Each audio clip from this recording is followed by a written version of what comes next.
Now see question number 7, find the 31st term of the AP. Find 31st, क्या बोलता है 31st term. देखो sir, हमने पहले ही बोला था यहां पर ST लगा है, यानी कि हमको A31 की वैल्यू निकालनी है।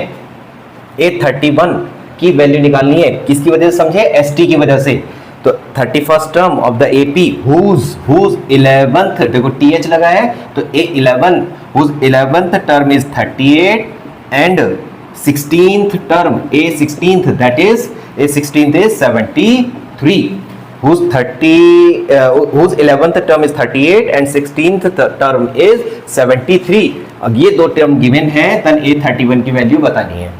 ना तो हमको फर्स्ट टर्म कंफर्म है और ना ही हमको कॉमन डिफरेंस कंफर्म है। तो देखिए इस क्वेश्चन को मैं दो तरीके से समझा देता हूं कि यहां पर हमें टर्म की प्लेस वैल्यू कंफर्म है।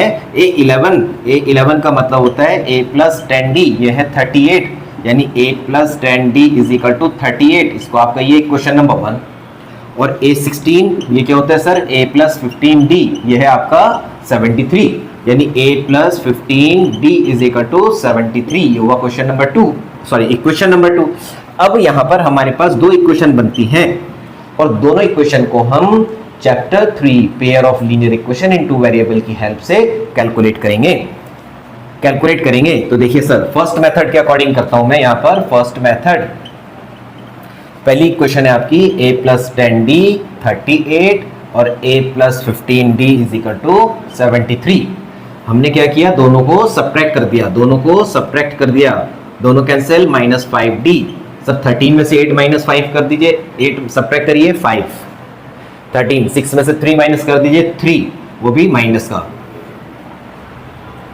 ठीक है।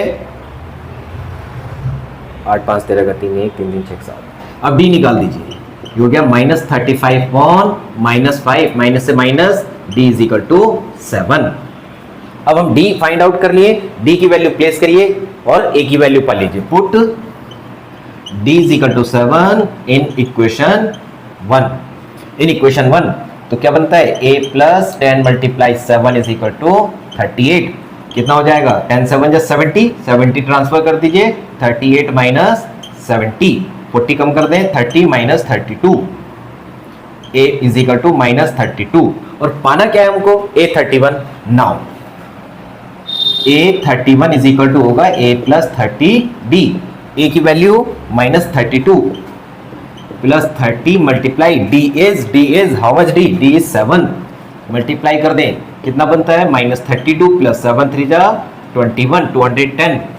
सब माइनस कर दीजिए, देखिए 10 में से 2 माइनस करें 8, 0 में से 3 माइनस करेंगे 7 और 1 में से 1 का 1 आ जाएगा 178, यानी A31st टर्म विल बी 178। ये आपका आंसर हो जाएगा। अब देखिए मैं दूसरा तरीका सिखा देते हैं इसका, सेकंड मेथड। देखो सिंपल है एकदम, हमारे पास सेकंड टर्म है। सेकंड टर्म क्या है, A plus 15D is equal to 73 और फर्स्ट टर्म है A प्लस 10D। तो A एग्जिस्ट करता है, 15 को ब्रेक कर दीजिए, किसमें, जिसकी वैल्यू में कंफर्म है। 15 को हमने लिखा 10D plus 5D is equal to 73। कोई डाउट, 15 10 प्लस 5 A plus 10D, A plus 10D, इस पूरे की वैल्यू हमको मालूम है 38 plus 5D is equal to 73। 5D की वैल्यू कितनी हुई, 73 माइनस 38, वापस कितना बचता है, वापस बचता है 35, इसकी वैल्यू 5D और D is equal to 35 upon 5 5 7 जा, यानी D इज इक्वल टू 7। अब आप क्वेश्चन को देख लीजिए, यहां पर भी D इज इक्वल टू 7 हम पा रहे हैं और यहां पर भी हम D इज इक्वल टू 7 पा रहे हैं। अब आपका देखिए, यहां मैंने इसमें एलिमिनेशन मेथड अप्लाई किया चैप्टर 3 से और यहां मैंने डायरेक्ट सब्स्टिट्यूशन मेथड अप्लाई किया है, लेकिन मैंने उस इक्वेशन को फाइंड आउट किया जिसकी वैल्यू मुझे कंफर्म थी, देन सब्स्टिट्यूट करके इसकी पूरी वैल्यू सब्स्टिट्यूट की, then I find the value of D। तो बोथ आर सेम। अब D की जैसी वैल्यू पाए हैं, again we will start from here. Put D is equal to 7 in equation number 1.